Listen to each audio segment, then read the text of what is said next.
Friends, welcome back to my YouTube channel the SCP study. हम पढ़ रहे थे प्रजामंडल आंदोलन के बारे में, जिसमें हम भरतपुर प्रजामंडल के बारे में पढ़ रहे थे। आज हम भरतपुर प्रजामंडल के बारे में ही आगे पढ़ते हैं। तो चलिए शुरू करते हैं भरतपुर प्रजामंडल के बारे में।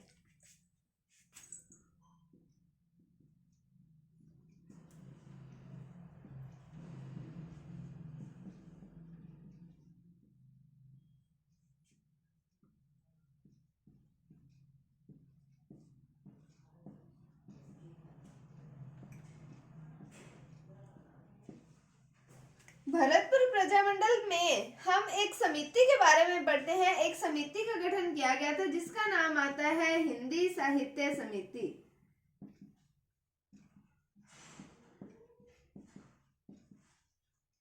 इसका गठन किया गया था 1912 ईस्वी के अंदर। जब मैंने आपको पिछले वीडियो में पढ़ाया था कि किशन सिंह के द्वारा, जो भरतपुर के महाराजा थे किशन सिंह, उनके द्वारा हिंदी को राजभाषा का दर्जा दिया गया, तो हिंदी साहित्य समिति का गठन करना भी ऑब्वियस सी बात थी कि उन्होंने हिंदी साहित्य समिति का गठन किया। फिर इसके संस्थापक की बात करें तो संस्थापक का नाम आता है जगन्नाथ दास अधिकारी।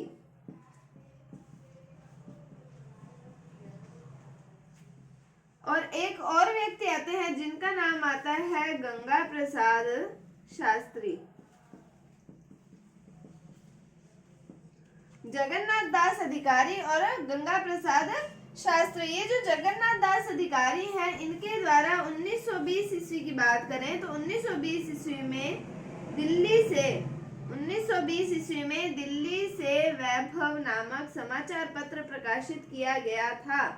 किनके द्वारा किया गया था? जगन्नाथ दास अधिकारी के द्वारा दिल्ली से 1920 ईस्वी में वैभव नामक समाचार पत्र प्रकाशित किया गया था। हम बात कर रहे हैं हिंदी साहित्य समिति की। 1912 ईस्वी में इसकी स्थापना हुई।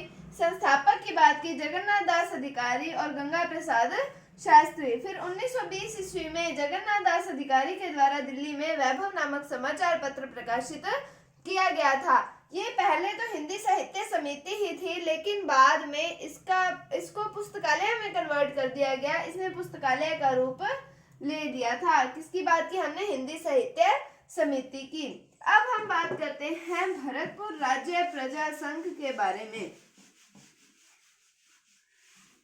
जब किशन सिंह को उनके राज्य से, मतलब उनके गद्दी से हटा दिया गया था, तब जनता में आक्रोश उत्पन्न हुआ। तो जनता के द्वारा ही प्रजा के संघ का निर्माण किया गया, जिसका नाम आता है भरतपुर राज्य प्रजा संघ। भरतपुर राज्य प्रजा संघ की स्थापना की गई। इसकी स्थापना की गई थी नवंबर 1928 ईस्वी में। नवंबर 1928 ईस्वी में भरतपुर राज्य प्रजा संघ की स्थापना की गई थी। अब हम इसके अध्यक्ष की बात करें तो इसके अध्यक्ष आते हैं गोपीलाल यादव। और इसके सचिव की बात करें तो इसके सचिव आते हैं देशराज। अब जो ये संस्था है, इस संस्था द्वारा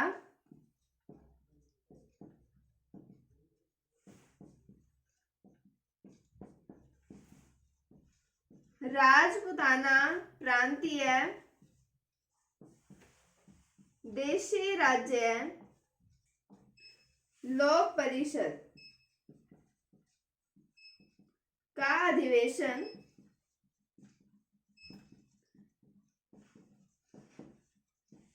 भरतपुर में करवाने का निर्णय लिया। और इसके अंदर देशराज को कर लिया गया गिरफ्तार। किनको कर लिया गया? देशराज को गिरफ्तार कर लिया गया। हमने पढ़ा भरतपुर राज्य प्रजा संघ के बारे में। तो नवंबर 1928 ईस्वी में इसकी स्थापना की गई थी और अध्यक्ष बनाया गया था गोपीलाल यादव को, और सचिव के पद पर आसीन थे देशराज। फिर इस संस्था के द्वारा, यानी कि भरतपुर राज्य प्रजा संघ के द्वारा, राजपुताना प्रांतीय देशी राज्य लोक परिषद का अधिवेशन भरतपुर में करवाने का निर्णय किया गया था, जिसमें देशराज जो थे इनको कर लिया गया था गिरफ्तार। तो हमने पढ़ा हिंदी साहित्य समिति के बारे में और भरतपुर राज्य प्रजा संघ के बारे में। उम्मीद है आपको ये टॉपिक समझ आ रहा होगा। अगर आपको कोई भी डाउट हो रहा है इसमें तो आप कमेंट सेक्शन में जरूर पूछिएगा। उसके बाद में हम बात करते हैं भरतपुर कांग्रेस मंडल की।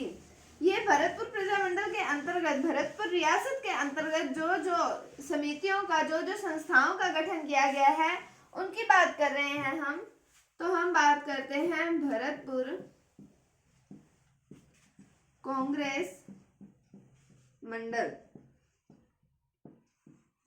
भरतपुर कांग्रेस मंडल का निर्माण किया गया था, इसकी स्थापना की गई थी सितंबर 1937 ईस्वी में। सितंबर 1937 ईस्वी के अंदर इसकी स्थापना की गई थी। ये जो भरतपुर कांग्रेस मंडल था ये नेहरू जी से प्रभावित था। ये नेहरू जी की प्रेरणा से इसका निर्माण किया गया था। किसका निर्माण किया गया था? भरतपुर कांग्रेस मंडल का। तो अब हम इसमें ये कह सकते हैं कि नेहरू जी की प्रेरणा से इस संस्था की स्थापना हुई। उसके बाद हम इसके संस्थापक की बात करते हैं।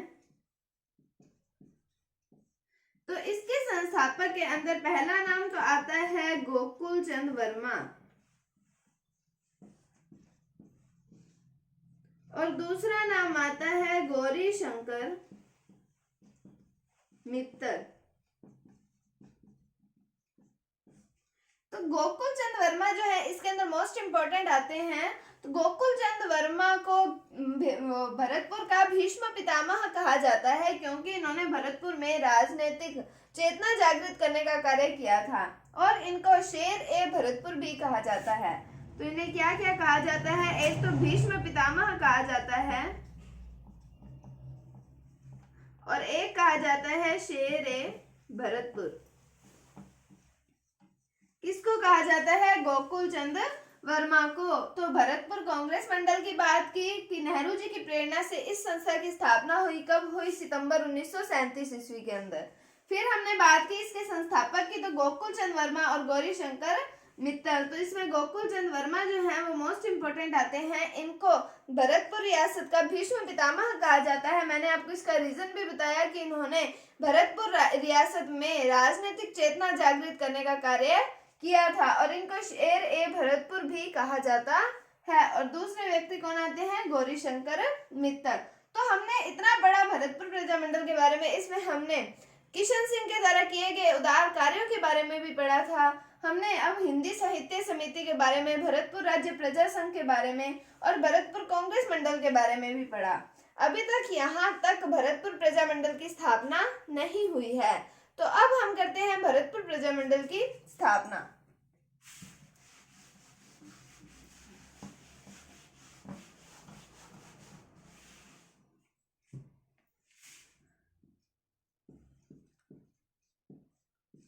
तो भरतपुर प्रजा मंडल, इसकी स्थापना हुई है 1938 ईस्वी में। रेवाड़ी में एक व्यक्ति आते हैं जुगल किशोर चतुर्वेदी, उनके घर पर इनकी स्थापना की गई थी। फिर हम बात करेंगे कि इसके अंदर किन किन ने महत्वपूर्ण योगदान दिया, इनके संस्थापक कौन कौन हैं। तो पहले हमने बात की भरतपुर प्रजा मंडल की स्थापना हुई 1938 ईस्वी में। कहां पर की गई? रेवाड़ी में।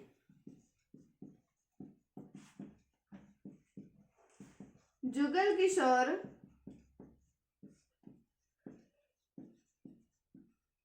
चतुर्वेदी के घर स्थापना की गई।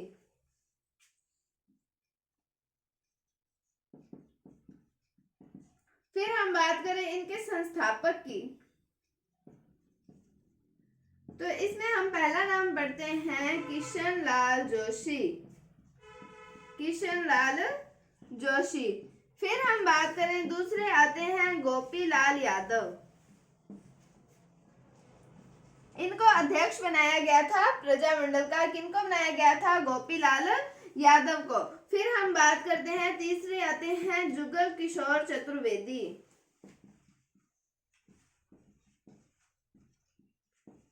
इनको राजस्थान का नेहरू कहा जाता है। किनको कहा जाता है? जुगल किशोर चतुर्वेदी को राजस्थान का नेहरू कहा जाता है। चौथा हम बात करते हैं मास्टर आदित्येंद्र, और पांचवें व्यक्ति आते हैं मास्टर फकीर चंद। तो ये जो मास्टर आदित्येंद्र हैं और मास्टर फकीर चंद हैं, ये काफी लंबे समय तक भरतपुर प्रजामंडल से जुड़े रहे थे, लेकिन बाद में ये चले गए थे जमींदार किसान सभा में। बाद में ये जमींदार किसान सभा का हिस्सा बन गए थे। तो हमने बात की भरतपुर प्रजामंडल की, तो 1938 ईस्वी में इसकी स्थापना की गई। रेवाड़ी में जुगल किशोर चतुर्वेदी के घर पे इसकी स्थापना की गई थी। और संस्थापकों की बात की, किशनलाल जोशी, गोपीलाल यादव, जुगल किशोर चतुर्वेदी, मास्टर आदित्येंद्र और मास्टर फकीर चंद, ये आते हैं इनके संस्थापक। और मास्टर आदित्येंद्र और मास्टर फकीर चंद जो है वो काफी लंबे समय तक भरतपुर प्रजामंडल के सदस्य बने रहे थे, लेकिन कुछ समय पश्चात इन्होंने जमींदार किसान सभा इसको ज्वाइन कर लिया था, इसका हिस्सा बन गए थे।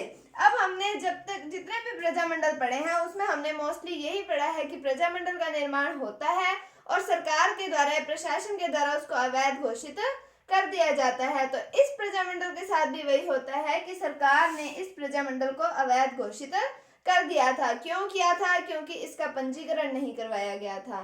तो पंजीकरण नहीं करवाया तो उन्होंने इसको अवैध घोषित कर दिया। इसको कहीं पर भी अपनी सभाएं करने, कोई भी राजनीतिक कार्य करने के लिए मना कर दिया गया था सरकार के द्वारा।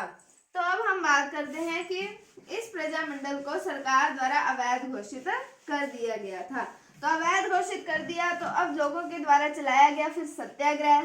तो सत्याग्रह के नेतृत्वकर्ताओं की भी हम बात करेंगे। तो पहले हम देखते हैं कि सरकार ने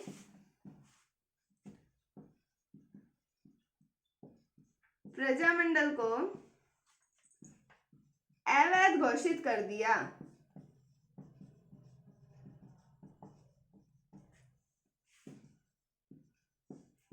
फिर इसके खिलाफ चलाया गया सत्याग्रह। इसके खिलाफ चलाया गया सत्याग्रह। सत्याग्रह कब चलाया गया? 21 अप्रैल 1939 ईस्वी को। 21 अप्रैल 1939 ईस्वी को सत्याग्रह चलाया गया। इसके अंदर हम फिर नेतृत्वकर्ता की बात करें तो आते हैं गोकुल चंद वर्मा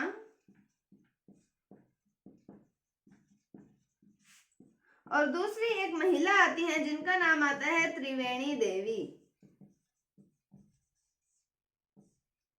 तो गोकुल चंद वर्मा और त्रिवेणी देवी के नेतृत्व में ये सत्याग्रह चलाया गया था। क्यों चलाया गया था? क्योंकि सरकार ने भरतपुर प्रजामंडल को अवैध घोषित कर दिया था।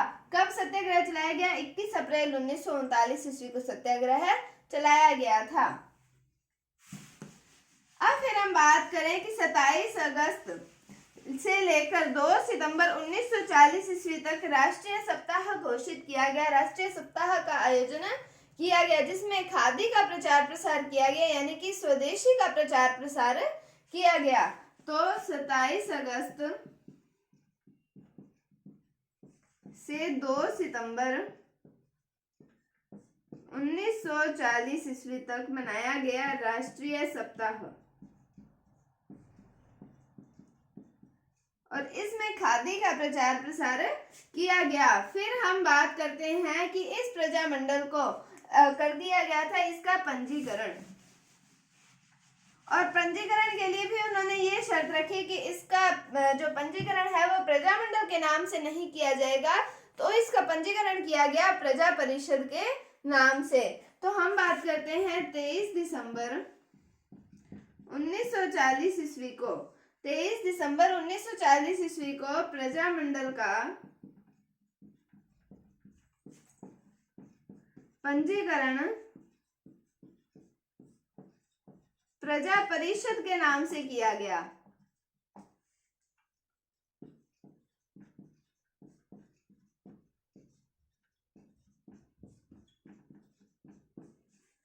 तो 23 दिसंबर 1940 ईस्वी को प्रजामंडल का पंजीकरण किसके नाम से किया गया? प्रजा परिषद के नाम से किया गया। तो आज हमने पढ़ा हिंदी साहित्य समिति के बारे में, फिर हमने पढ़ा भरतपुर राज्य प्रजा संघ के बारे में, फिर हमने पढ़ा भरतपुर कांग्रेस मंडल के बारे में और भरतपुर प्रजा मंडल के बारे में कि इसको स्थापना किसने की, कौन कौन इसके संस्थापक आते हैं। अध्यक्ष बनाया गया था गोपीलाल यादव को। फिर हमने बात की कि सरकार द्वारा इसे अवैध घोषित कर दिया गया था और सत्याग्रह चलाया गया था गोकुल चंद वर्मा और त्रिवेणी देवी के नेतृत्व में। कब चलाया गया था? 21 अप्रैल 1939 ईस्वी को सत्याग्रह चलाया गया था। फिर हमने 27 अगस्त से 2 सितंबर 1940 ईस्वी की बात की कि राष्ट्रीय सप्ताह घोषित किया गया। राष्ट्रीय सप्ताह का आयोजन किया गया। खादी के प्रचार प्रसार को लेकर ये राष्ट्रीय सप्ताह का आयोजन किया। फिर हमने बात की कि 23 दिसंबर 1940 ईस्वी को प्रजामंडल का पंजीकरण किया गया प्रजा परिषद के नाम से। तो ये था भरतपुर प्रजामंडल के बारे में। कल हम फिर से भरतपुर प्रजामंडल पर ही चर्चा करेंगे क्योंकि थोड़ा सा लंबा प्रजामंडल है। बीच में मैंने आपको एक दो छोटे प्रजामंडल के बारे में भी बताया क्योंकि आप बोर ना हो जाओ, इसलिए मैंने इसको थोड़ा सा बाद में पढ़ाया है आपको। उम्मीद है आपको टॉपिक समझ आ रहा होगा। अगर आपको वीडियो में कोई भी डाउट है तो आप कमेंट सेक्शन में पूछ सकते हैं। अगर आपको वीडियो थोड़ी सी भी अच्छी लगी है तो इसे लाइक कीजिए, शेयर कीजिए और चैनल पर नए हैं तो इसे सब्सक्राइब जरूर कीजिए। Thank you, thanks for watching, bye bye.